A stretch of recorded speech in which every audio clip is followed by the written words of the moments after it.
The smell of lavender cleaning solution makes me nauseous these days, though I can't tell if it's the pregnancy or just another reminder of how much I hate this house. I'm on my knees again, scrubbing the marble floor of the Choi family's dining room. My hands are raw, cracked at the knuckles, but Min-jae's mother, I'm not allowed to call her Iamianim anymore, insists the floor wasn't clean enough yesterday. It was spotless.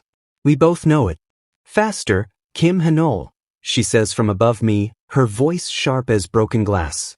We have guests coming tonight, and I won't have them seeing evidence of your presence. Evidence of my presence. As if I'm a stain. As if I'm something shameful. I scrub harder, biting my tongue until I taste copper. 6 months.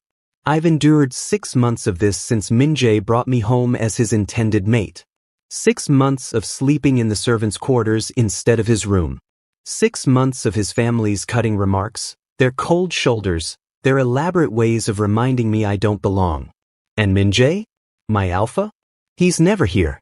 Always at the office, always with important meetings, always choosing anywhere but beside me. You're doing it wrong.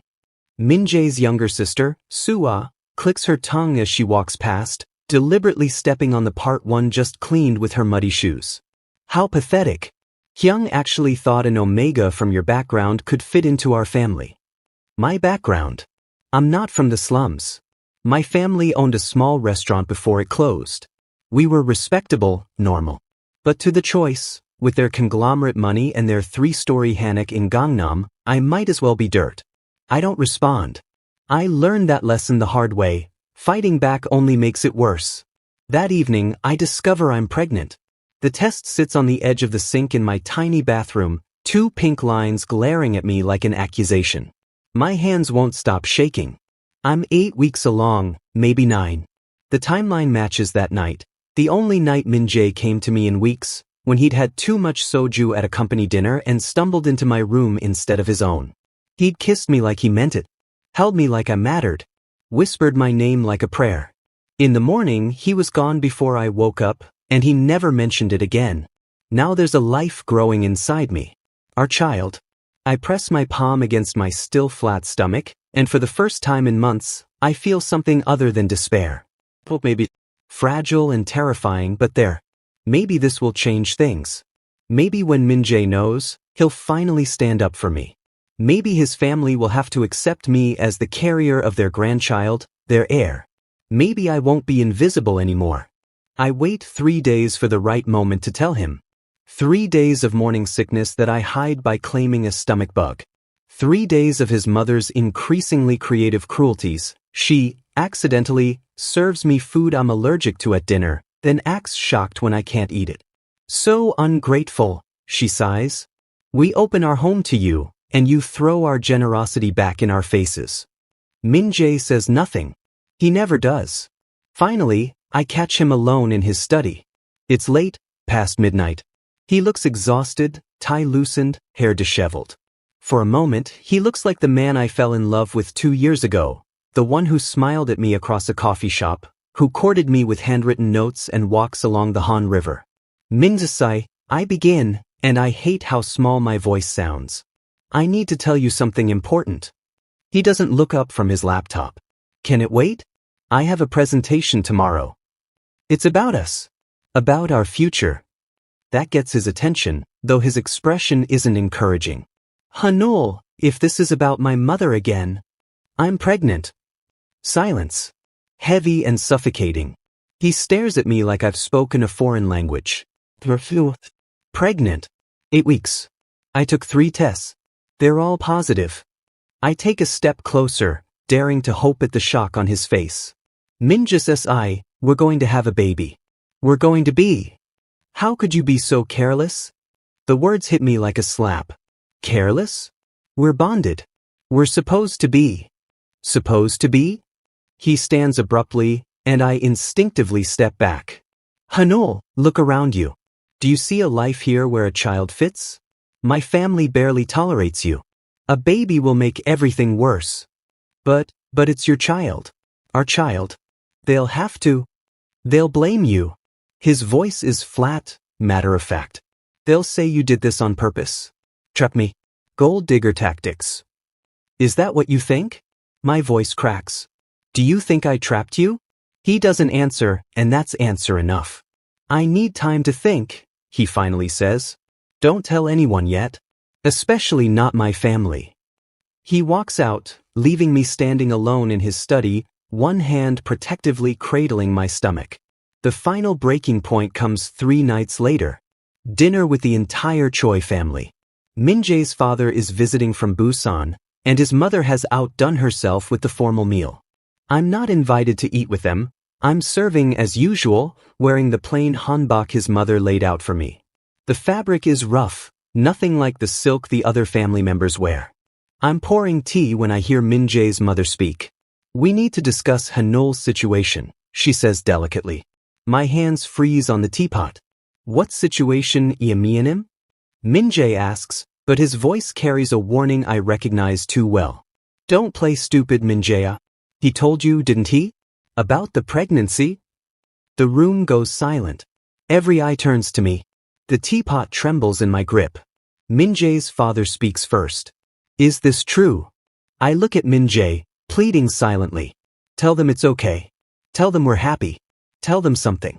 He won't meet my eyes. This is exactly what we feared, his mother continues smoothly. A desperate Omega using the oldest trick in the book. Min-jae, we have options. This can be taken care of quietly. Dr. Park is very discreet. No. The word tears out of me. You can't. I won't. You won't. Her eyes are ice. You have no rights here, boy. You're nothing. No family backing, no status, no worth except what my son gave you out of foolish pity. And now you want to burden us with your illegitimate. Iamianim. Min-jae's voice cuts through her tirade, and for one shining moment, I think he's defending me. You're being too harsh. Hanul didn't mean for this to happen. He doesn't understand our world. He can't help being what he is. What he is. Not who. What. Something inside me breaks cleanly, like a bone snapping. I understand perfectly, I hear myself say. My voice sounds strange, distant. I understand that you're all monsters. And I understand that I won't raise my child in this hell. I set down the teapot with shaking hands, bow once, muscle memory, stupid respectful muscle memory, and walk out. No one stops me. In my room I pack quickly. One bag. Clothes, documents, the money I've saved from the tiny allowance they give me. It's not much. It won't last long. But it's mine, and so is my baby, and that's all that matters now. I leave the Choi house at 2 in the morning. The gate guard is sleeping. I slip through like a ghost, like I was never there at all. Behind me, every light in the house is off. Min-jae doesn't come after me. 3 months later, my entire world has shrunk to the size of a 7 square meter Gashawon room in Itaewon.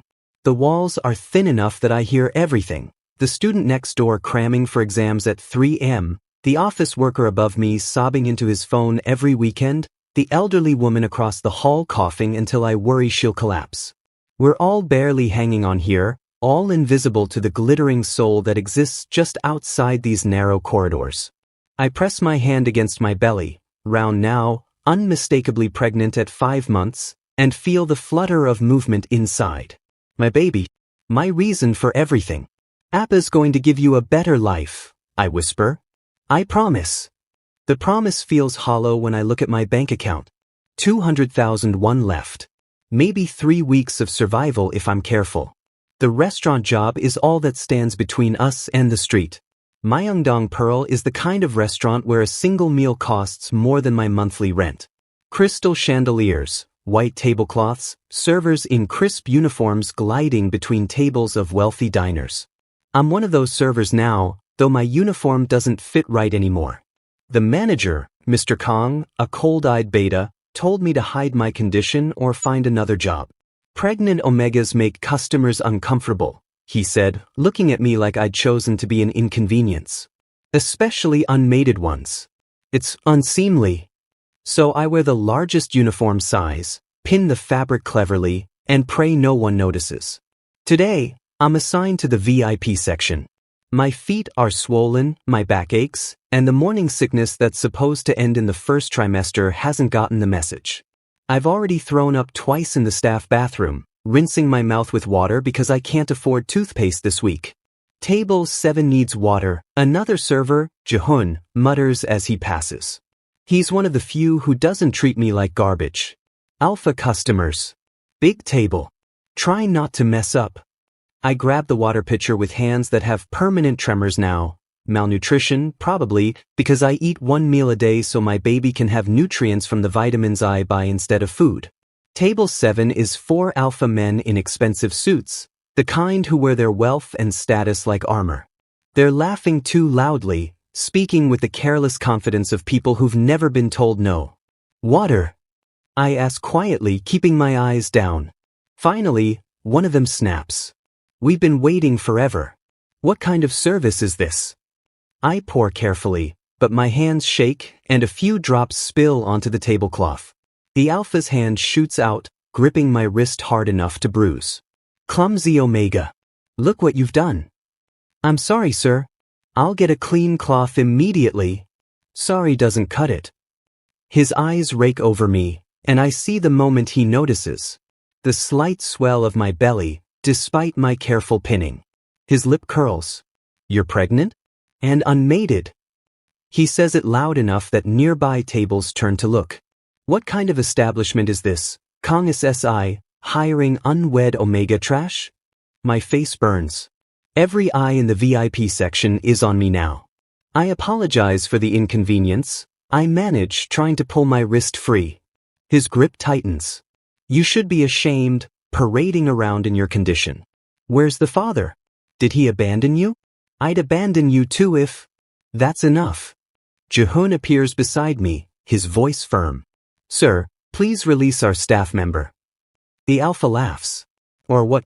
You'll defend this Omega's honor. But he lets go, shoving my arm away hard enough that I stumble backward. I catch myself on the next table, apologizing profusely to the startled diners there. My vision swims. I haven't eaten since yesterday morning. Get back to work, Mr. Kong hisses, suddenly at my elbow. And you, he turns to the alpha, all obsequious smiles, please accept our deepest apologies. Your meal tonight is complimentary.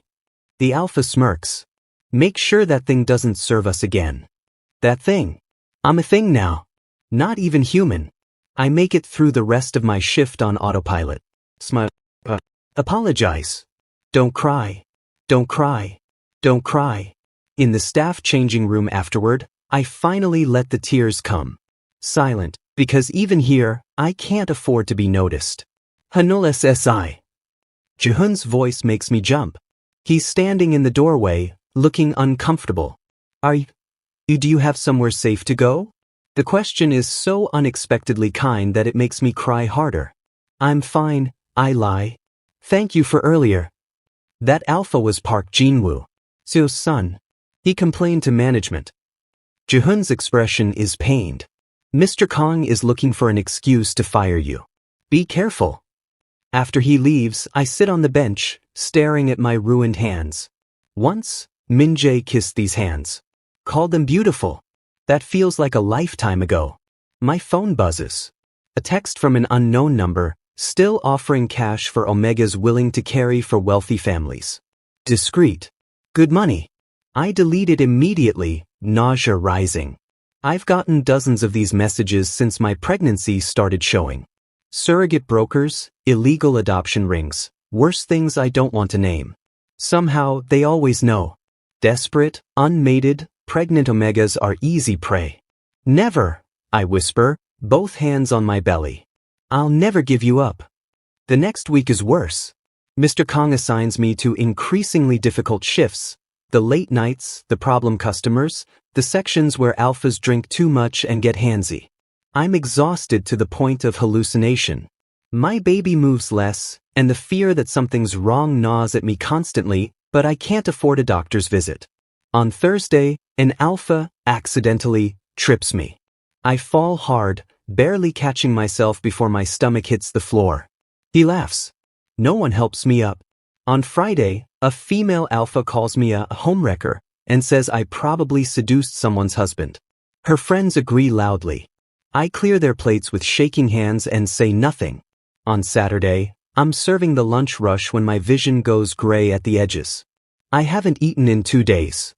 The baby needs nutrients more than I need consciousness, I reason. I can handle hunger. I've handled everything else. I'm carrying a tray of soup when the grayness becomes blackness. I hear the crash before I feel myself falling. Hot liquid, breaking porcelain, someone screaming. The floor rushes up to meet me. Hanul! Hanula Sasai! Jihun's voice sounds far away. I'm trying to answer when I feel it, wet warmth between my legs, spreading. No. Not bleeding. Please not bleeding. Call an ambulance, someone shouts. Don't, I try to say. Can't afford. But the darkness swallows me whole. I wake up in the staff office, lying on the ratty couch. A female beta server named Mina is pressing a cold cloth to my forehead. The baby? I gasp. The paramedics checked. Heartbeat strong. But you're severely malnourished, Hanulasasai. And dehydrated. They wanted to take you to the hospital, but you kept refusing. She looks at me with something like pity.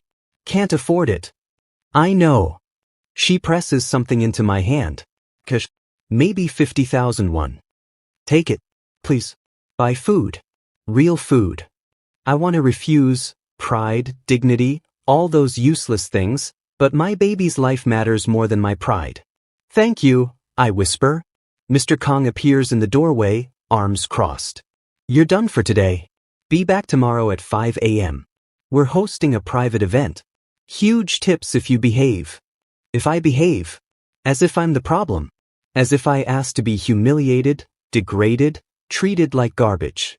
I nod because I have no choice. That night, in my Gashuan room, I eat instant ramen and cry over every bite. It tastes like defeat. Like survival. Like the bitter knowledge that tomorrow, I'll wake up and do this all over again. I'm sorry, I tell my baby, that your appa is so weak. So worthless. I'm sorry I can't give you better. The baby kicks once, twice. Like an answer. Like forgiveness. Or maybe just hunger. We're both so hungry. Outside my window, Seoul glitters like a promise it never intended to keep.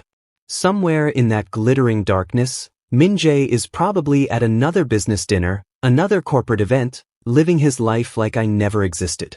Like we never existed. I touch my belly and make a promise I don't know if I can keep. Tomorrow will be better. But I've stopped believing my own lies. The private event is in the Diamond Room, Myeongdong Pearl's most exclusive space, reserved for corporate executives and old money families. I'm assigned here because Mr. Kong knows I won't complain, won't cause problems, won't exist beyond serving and bowing and disappearing. I adjust my uniform one more time, trying to hide the curve of my belly. 6 months now. Getting harder to conceal. 1 more month, maybe 2, and I'll be too obviously pregnant to hide. Then what? I push the thought away. Survival is measured in hours now, not months. Remember, Mr. Kong warns, these are VIP guests. Smile. Be invisible. Don't speak unless spoken to. I nod, taking my position by the service door. The guests begin arriving at 7.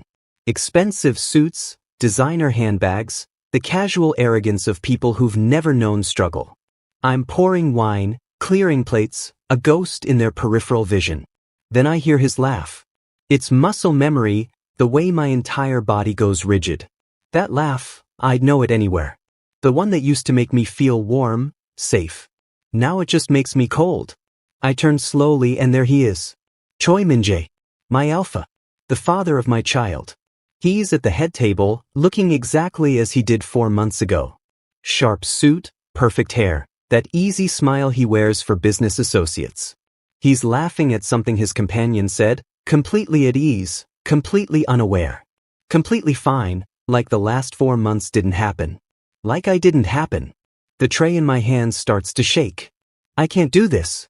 I can't be in the same room as him. Turn to leave. Excuse me, server. An older alpha at table 3 gestures impatiently. More wine. I have no choice. I move mechanically, pouring, my eyes fixed on anything except the head table. But it's inevitable. His table needs service too. Mr. Kong is already glaring at me, wondering why I'm hesitating. I approach with my head down, using other servers as shields. Maybe he won't notice. Maybe I can just...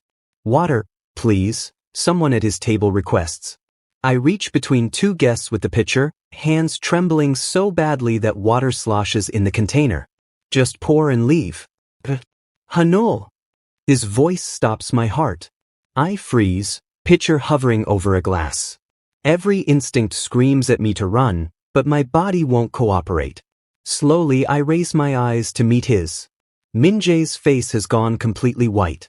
He's staring at me like I'm a ghost, his mouth slightly open, that careful business smile shattered into shock. His eyes drop to my belly. Even with the careful pinning, the loose uniform, at this angle he can see. The slight swell. The unmistakable curve. Hanul, he says again, standing abruptly. His chair scrapes loudly against the floor. What are you, how?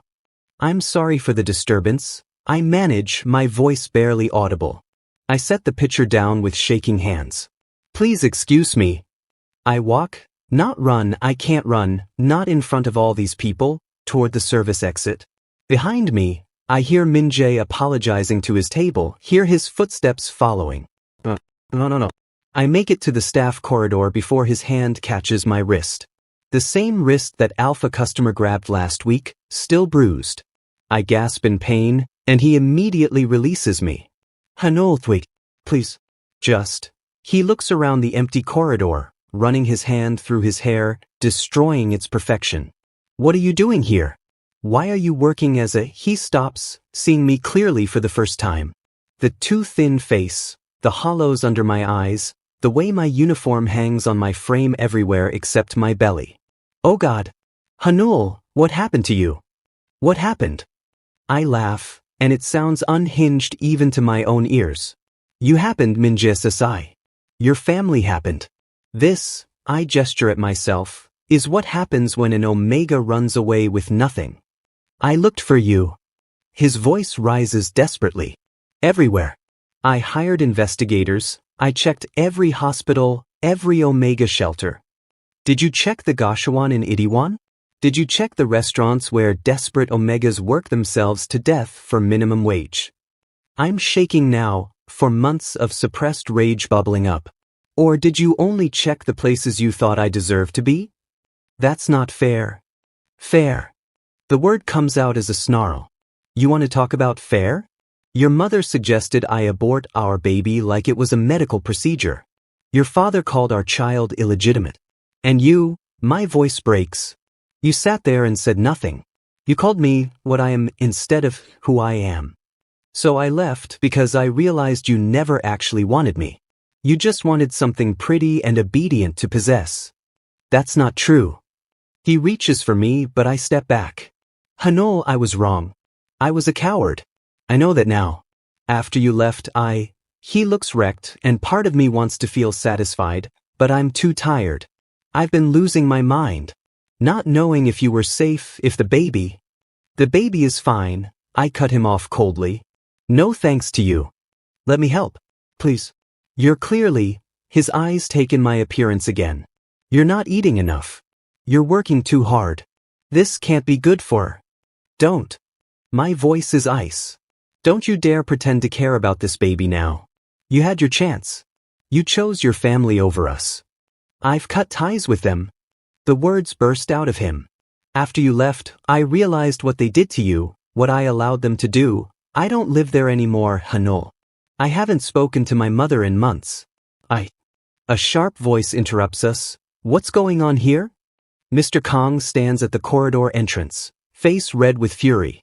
Hanul, you're disturbing our VIP guests. Get back to work or... He's not going back. Min-jae's voice carries the alpha command I've rarely heard him use. He's coming with me. I'm not going anywhere with you, I say simultaneously. Mr. Kong looks between us, calculating. Is this Omega yours, Choi SSI? The question hangs in the air. Min-jae's face shows he understands the trap. If he says yes, he's claiming me in front of a witness. If he says no, I'm on my own. Yes, Min-jae says firmly. He's mine. And he's done working here. I don't belong to you. I'm trembling with rage and exhaustion. I'm not yours. I'm not anyone's. The world tilts suddenly. My vision grays at the edges again. Not now, please not now, and I feel myself falling. Mingi catches me before I hit the ground, his arms surprisingly gentle. Hanol? Hanol. Just tired, I mumble, trying to push him away. Let go. When did you last eat? His voice is sharp with panic. Hanol, answer me. When? Yesterday morning, I admit, too exhausted to lie. Maybe. I don't remember. His expression transforms into something horrified. You haven't eaten in over 24 hours? You're pregnant, carrying. He turns to Mr. Kong. Where's his bag? His things? Choi Sasai, with all respect, this is a workplace matter. Get his belongings now, or I'm calling the labor board about your treatment of pregnant employees. The alpha authority in Min-jae's voice is absolute. Now. Mr. Kong scurries off. I struggle weakly in Min-jae's arms. I can walk. Put me down. Not a chance. He carries me toward the service exit, and I'm too tired to fight. We're going to the hospital. Can't afford. I'm paying. Don't want your money. But even as I say it, I feel the baby flutter weakly. My child needs food, needs medical care, needs everything I can't provide alone. Then think of the baby, Min-jae says quietly. Please, Hanol, even if you hate me, and you should, let me do this one thing. Let me make sure you're both safe. Mr. Kong returns with my bag, everything I own in a worn backpack. Min-jae takes it without breaking stride. Outside, the November air is cold. Min-jae's car, a black Genesis I remember riding in once, a lifetime ago, is waiting. His driver opens the door, expression carefully neutral at the sight of his employer carrying a pregnant Omega. I'm taking you to Samsung Medical Center, Min-jae says as we pull away. They have the best prenatal care. You chose them over me every single time. The words come out of me raw, unplanned. Every single. When your mother called me trash. When your sister humiliated me. When your father suggested, I can't even say it. You sat there, silent. Or worse, you agreed. You made me feel like I was crazy for expecting you to love me more than you feared them. His face crumbles. I know. I won't let you do that to our child, I continue, tears streaming down my face now. I won't let them grow up watching their father choose everyone else. I won't. You won't have to. His voice is thick with emotion. Hanol, I swear to you. Your swears mean nothing. I turn away, looking out the window at the blurred lights of Seoul. They never did. We drive in silence. I feel the baby move, stronger now, responding to my elevated heartbeat. I won't let you hurt us again, I whisper. Beside me, Min-jae makes a sound like breaking. I know I don't deserve another chance. I know I failed you. But please, his voice cracks. Please let me try. I close my eyes and don't answer.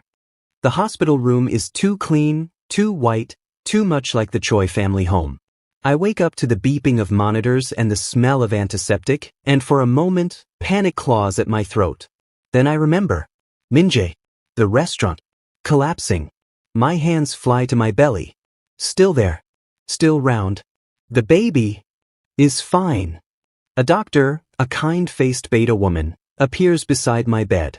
But you're severely malnourished and dehydrated, Mr. Kim. Another week like this and we'd be looking at premature labor or worse. You're staying here for at least 3 days on 4 nutrition. 3 days. The cost makes me dizzy. I can't afford. It's handled, she says gently. The gentleman who brought you is taking care of everything. When she leaves, I stare at the ceiling and feel nothing but exhaustion. Even anger takes energy I don't have anymore. Min-jae appears in the doorway an hour later, holding a convenience store bag. He looks terrible, suit wrinkled, hair a mess, dark circles under his eyes. You're awake, he says. I brought food. Kimchi jjigae from that place in Hongdae-yu. He stops. I'll just leave it here. Don't. My voice is flat. Don't act like you know me anymore. That person who liked that restaurant? He died 4 months ago in your family's house. He flinches like I've struck him. Hanol. Go home, Minjisasai. I turn my face away. Thank you for paying. I'll find a way to pay you back eventually. I don't care what you want. The words explode out of me, surprising us both. For once in your life, what you want doesn't matter. Please, just leave. He does. But the food stays on the table, and despite myself, I eat it when my stomach cramps with hunger. I hate that it tastes good. I hate that some part of me still remembers being cared for. The next morning he's back. I pretend to be asleep, but I can feel him in the chair beside my bed, quiet as a ghost. I'm not going to talk to you, he says softly. I know you don't want that, but I can't leave either. So I'll just be here, making sure you're safe. You don't get to do that, I say without opening my eyes. You don't get to play the devoted alpha now. I know. Then why are you here? Silence.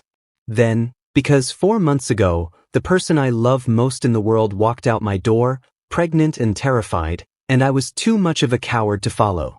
Because I've spent every day since then imagining you hurt, alone, suffering. Because the image of you collapsing in that restaurant. His voice breaks. I can't unsee it, Hanol. I can't stop seeing what I did to you. Good, I say coldly, opening my eyes to glare at him. Live with it. Like I've had to live with your mother calling our baby a mistake. Like I've had to live with you calling me what I am instead of your partner. Your omega. Your anything. He's crying silently and I feel nothing. No satisfaction. No vindication. Just empty. I'm not asking for forgiveness, he whispers. I know I don't deserve it.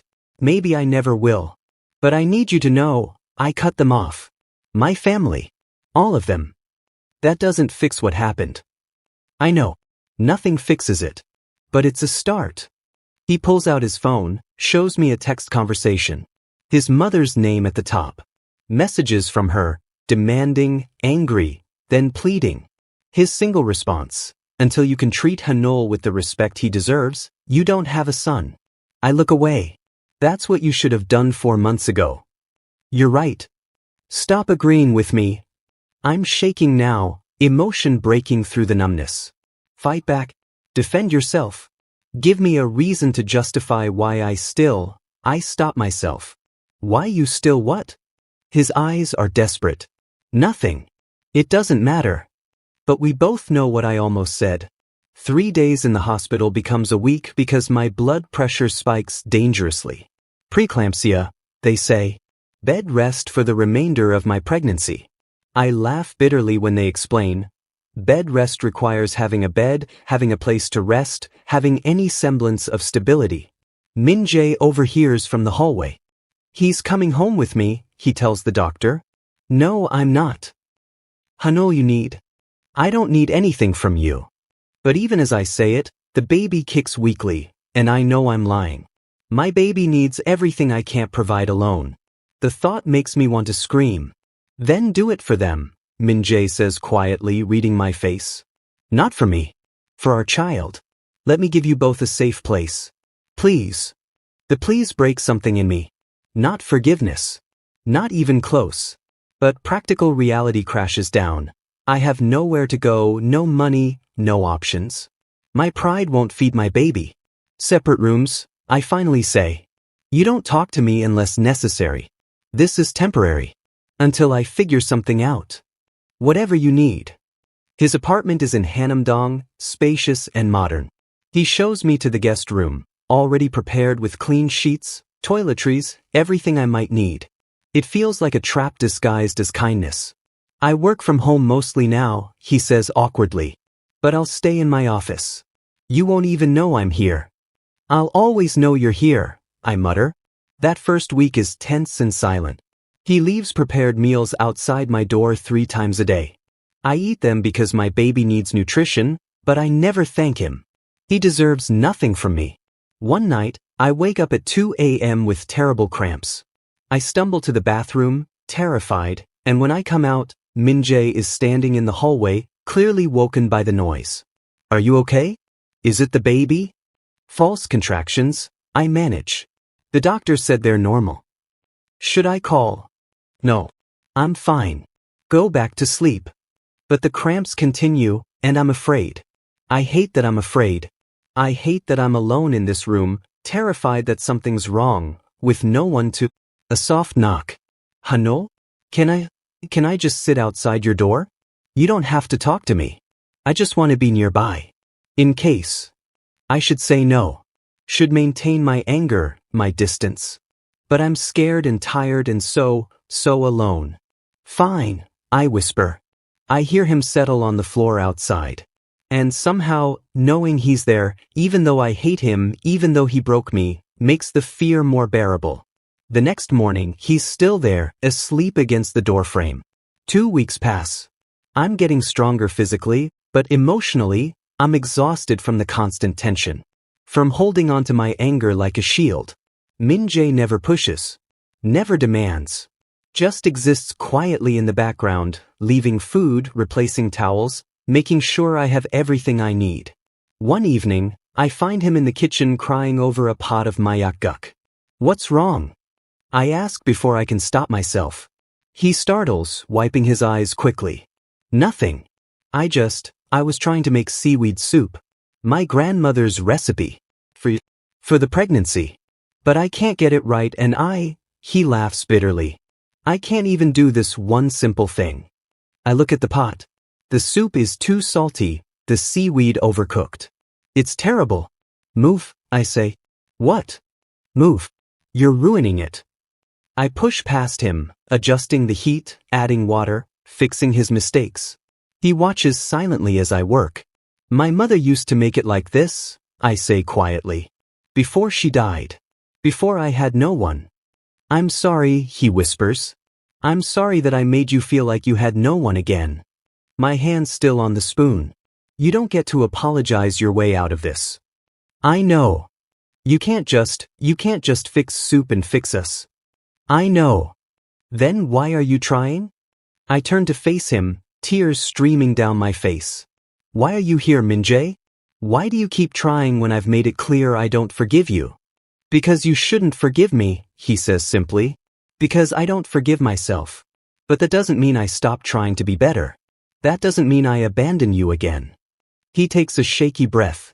I'm not here for forgiveness, Hano. I'm here because this is where I should have been from the beginning. And if you hate me forever, if you never trust me again, I'll accept that. But I won't leave. I turn back to the soup, stirring mechanically. I don't know if I can ever trust you again. I know. I don't know if I even want to try. I know. But I'm tired, Min-jae. The admission costs me. I'm so tired of being angry. Of being alone. Of pretending I don't. I stop. Don't what? Don't still love you. The words taste like betrayal. I hate that I do. I hate myself for it. He makes a sound like he's been punched. Hanol.